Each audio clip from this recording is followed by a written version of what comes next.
Horoscopul pentru tauri, anul 2021, sau pentru aceia dintre nativi care au ascendentul în zodia taur. Începem cu ce spune gromovnicul din Bătrâni despre anul 2021, că anul 2021 este guvernat de planeta Saturn. Pare a fi un an foarte bun pentru nativii taur, deoarece acestor nativi le place foarte mult stabilitatea și Saturn este maestru în a crea lucruri stabile, lucruri solide. Taurul este un veritabil semn de pământ și Saturn este o planetă care oferă cea mai puternică unealtă în ce privește lumea materială. Deci Taurul este posibil ca anul acesta să aibă uneltele de care are nevoie ca să se descurce la cele mai înalte standarde. Anul 2021 îi poate aduce nativului această abilitate care să îi ofere un sentiment de confort. Nativii Taur au trăit în 2020 transformarea radicală pe domeniul evoluției, al aventurilor, al marilor călătorii, al cunoașterii. Ce spune gromovnicul? Că sub planeta Saturn e bine a începe învățătura și a schimba vechile obiceiuri. Da, asta a spus, schimbarea de mentalitate, schimbarea care ține de modul în care nativul abordează studiul, aventura cunoașterii. Sunt lucruri care se pliază fix pe ceea ce dorește nativul pentru anul 2021. Astrologul zodiacul apreciază că va fi un an în care nativii Taur au posibilitatea fie să se documenteze și să călătorească în locuri în care spiritul și intelectul se hrănesc cu material adevărat. Și mai poate fi un an, acesta depinzând de nativi, în care să-și pună în valoare ceea ce au acumulat până acum. Important este ca tot ce întreprind să fie adevărat și bazat. În general, nativii zodiei Taur simt nevoia să se întreacă pe sine. De ce? Au mari îndoieli. O personalitate care se lamentează, este nemulțumit de tot ce reprezintă, de tot ce face și de realizările pe care presupune că le-a obținut. Și toate acestea deoarece Taurul începe în anul 2021 cu o lună neagră pe domeniul lui, pe domeniul Taurului, și deși este un an în care îi merge bine, are așa o nemulțumire. Luna neagră îi insuflă nativului ispite și aceasta îl fac să aducă în viața lui o serie întreagă de încercări, una mai curajoasă ca cealaltă, în speranța că în acest fel își va satisface orgoliul în aparență rănit. Spun în aparență pentru că o bună parte din toate aceste nemulțumiri pe care nativul le trăiește cu adevărat, nu se preface, sunt emoționale și sunt dominate de dorințe nefondate, mai bine zis de ceva ce nativul își dorește, dar nu prea știe exact de ce. Nu-i mai puțin adevărat că poate să aibă și ispite adevărate, oameni care îl fac să se îndoiască tocmai de ce e mai fundamentat în viața lui.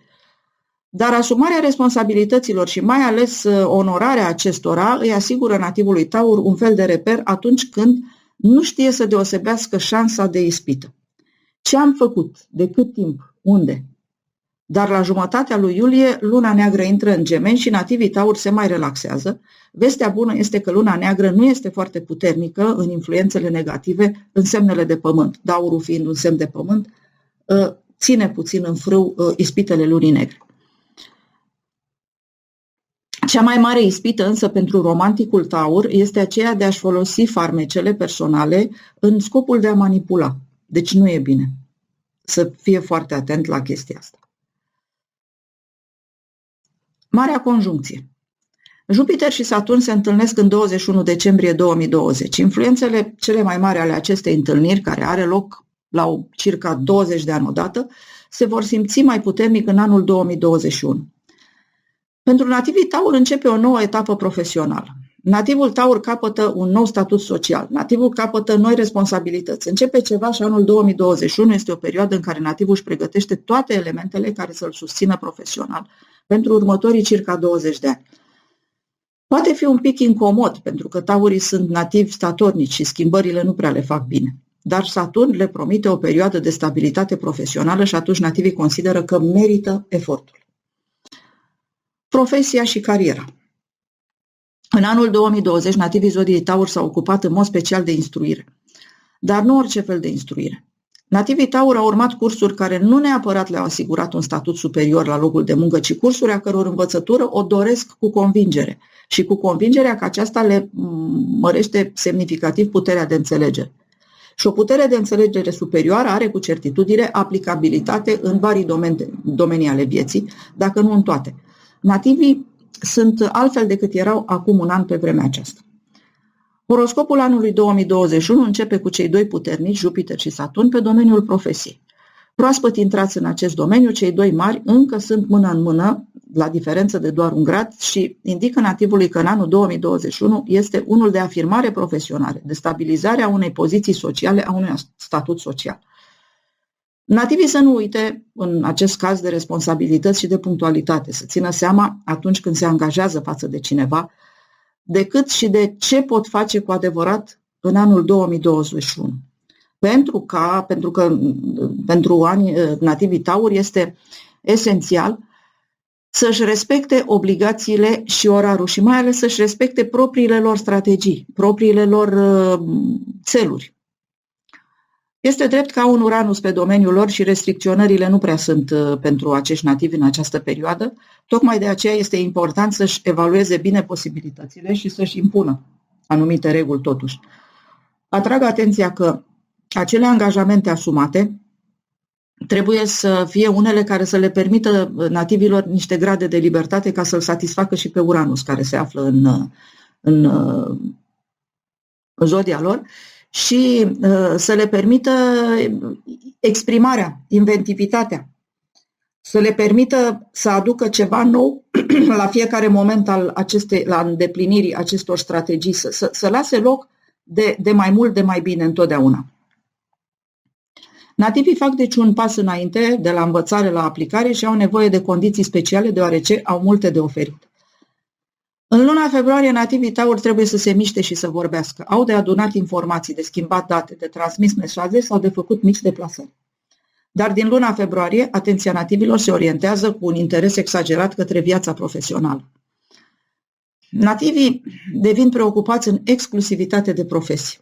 Această obsesie pentru responsabilitățile asumate sau pentru a se ridica pe scara ierarhică sau pentru a face față cerințelor poate să îi îndepărteze de casă și de viața de familie. Este de dorit ca o parte din această energie uriașă pe care o au în treburile societății să o orienteze către căminul său. Altminteri, riscă un dezechilibru. De reținut este însă că în poziția sa socială intervin schimbări în bine. Chiar dacă nativul a evoluat mult intelectual sau spiritual, chiar dacă profesional este recunoscut, progresul este de dorit să nu exagereze cu etalarea, este de preferat să nu exagereze cu etalarea cunoștințelor sale oriunde și oricând, ca să nu dea impresia de aroganță. Până în luna mai, inclusiv taurii au pe Jupiter și Saturn în domeniul profesional. Acolo se întâmplă lucruri importante și se fac strategii și planuri. Din luna iunie, nativii rămân cu ceea ce au planificat și cu ceea ce au de dus la îndeplinire. Din luna iunie, nativii sunt atenți la termene și au de muncit pentru ceea ce au gândit să fie concretizat cu succes. Punctualitatea și corectitudinea sunt esențiale. Nu lipsesc încercările și acel sentiment că nu mai ajung odată la liman. Nativii sunt tentați să-și folosească toată știința pe care au acumulat-o într-un trecut foarte apropiat. Dar să nu uite nicio clipă că pentru succes garantat este nevoie și de muncă, de efort, indiferent de câtă știință au la dispoziție. Bani. Nativii Taur au nodul nord, sensul vieții, în domeniul banilor și al calităților personale, care îl ajută în viața de toate zilele să se descurce în viața materială. Într-un trecut apropiat, nativii Taur au fost preocupați mai mult de viața spirituală, de problemele vieții care au mai puțină legătură cu viața materială și acum constată că tocmai aceste elemente atât de subtile le pot asigura o activitate profitabilă. În luna martie apar primele semne că noua activitate profesională sau noua etapă care s-a deschis în viața profesională aduce bani. Începutul lunii aprilie poate să confirme că anul acesta este unul destul de bun, dar există tensiuni. Nativul s-a bazat pe niște prieteni și constată că aceștia mai mult îl încurcă decât îl ajută. Nu este de dorit ca în luna aprilie nativul să ia inițiative pentru că acestea nu prea au rezultate sau, în cel mai bun caz, efortul pentru un rezultat este mult mai mare decât merită realizarea respectivă. Mai-iunie este o perioadă în care nativii Taur sunt foarte preocupați de bani. Au venit niște plăți, au venit niște contracte noi, profitabile. Unii dintre nativi au găsit un job, cei care au stat pe bară până acum și sunt foarte fericiți. Poate că ar fi bine ca nativii să se sfătuiască în cazul în care doresc să facă investiții importante, deoarece această preocupare pentru valorile materiale, pentru bani și posesiuni pot să-i devieze nativului rațiunea și să meargă pe variante riscante. Atenție, din luna iulie, luna neagră intră pe domeniul banilor munciți. Este destul de dificil de ținut piept diferitelor ispite. Sfătuiesc nativii să nu se lase atrași în niciun fel de afaceri dubioase, să nu se lase impresionați de contracte sau de oferte exagerat de generoase și să fie mulțumiți cu ce au, să se ajute de logică și să măsoare foarte bine ceea ce dau și ceea ce primesc în schimb, să fie un echilibru între ceea ce dau și ce primesc. Dacă primesc mai mult decât au dat sau dacă primesc mult mai puțin decât au dat, deja este un semn de întrebare și atunci trebuie să vadă ce se întâmplă. Banii vin mai mulți către sfârșitul anului și este foarte posibil să vină dintr-o moștenire sau dintr-un credit. În luna iulie sunt posibile tranzacții financiare. Luna este profitabilă pentru tranzacții financiare. Dar insist în continuare ca nativul să nu intre în tranzacții riscante. Activitățile de grup presupun niște cheltuieli de care trebuie să țină cont nativul și activitățile de grup și cheltuielile pentru niște hobby-uri pe care și le manifestă într-un grup de prieteni se accentuează în luna septembrie. În dragoste, nativii sunt preocupați de profesie mai mult decât de altceva și în dragoste mai puțin merg pe acele relații de rutină, merg pe relațiile care sunt deja formate și în care nativul merge așa pe o linie de plutire. Acesta este și atenționarea mea către partenerii nativilor Taur să nu se impacienteze, pur și simplu este o perioadă în care îi preocupă profesia. Deci, dacă ne uităm în general la anul 2021, planeta Venus este în casa 8-a și ne indică o viață relațională pe care nativul fie că vrea să o ascundă și în opinia astrologului zodiacul pot să parcurgă anul 2021 cu momente de criză care să le schimbe parțial sau total felul în care se raportează mai ales la relațiile intime. Dacă este un Venus în casa a 8-a, casa 8-a înseamnă și emoții profunde, casa 8-a înseamnă și relații erotice, aproape ritualice. Deci, nativul este foarte preocupat de profesie, dar în viața de cuplu, relațiile erotice sunt pentru el liantul în acest cuplu, în acest moment. Nativii Taur sunt în general niște romantici sub influența directă a planetei Venus și acest lucru se vede în tot ce fac și în tot ce desfac. Le place viața, le place natura, le place o masă bună, le place mai ales o întâlnire romantică cu o persoană plăcută. În 2021, abia prin luna aprilie-mai, nativii se trezesc și încep să se întrebe dacă viața nu înseamnă și altceva decât muncă și răspunsul este da. Viața mai are nevoie de ceva, nativul este în elementul lui, are energia aceluia căruia soarele îi traversează zodia și plin de energie simt că se mai pot și bucura de viață, dar lunile în care pasiunea se naște cu adevărat pentru nativii Taur sunt iulie și august. Jumătatea lunii noiembrie marchează preocuparea nativilor pentru partener și acesta este puțin sau mai mult deranjat de obsesia nativilor pentru viața profesională. Încep discuții pentru că nativul observă că partenerul este nemulțumit de ceva. Poate să fie chiar foarte multă gelozie și din partea partenerului pentru această viață profesională, care partenerul simte că nu e numai viață profesională, deși numai asta e. Și a nativului Taur pentru partener, că ce se întâmplă că e năzuros. Dar există posibilitatea că însuși nativul să considere că dă prea mult societății și lasă prea puțin pentru partener.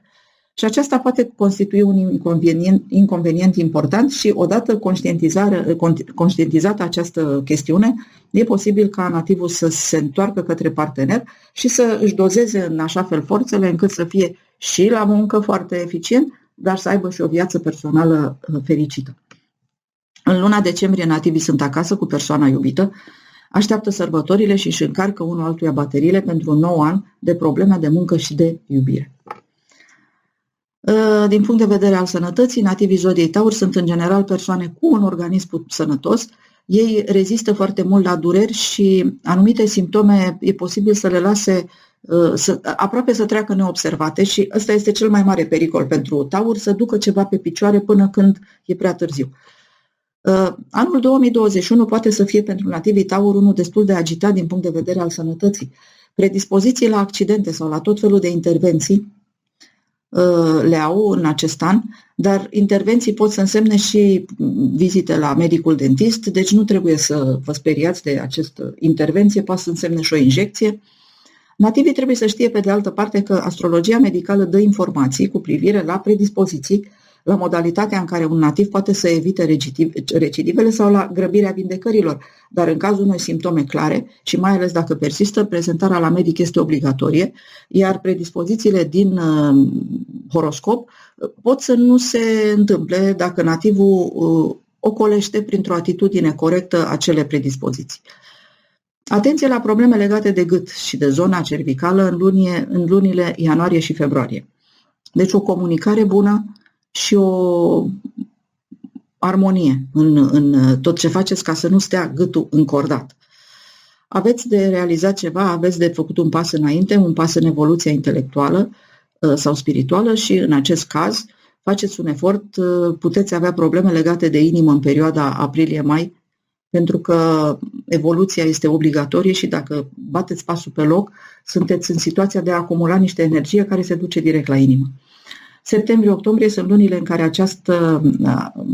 această casa sănătății este activată și este și casa terapiilor, deci septembrie-octombrie sunt posibile orice fel de afecțiuni, dar sunt posibile și orice fel de vindecări. Apasă subscribe dacă vrei să fii informat despre activitatea noastră.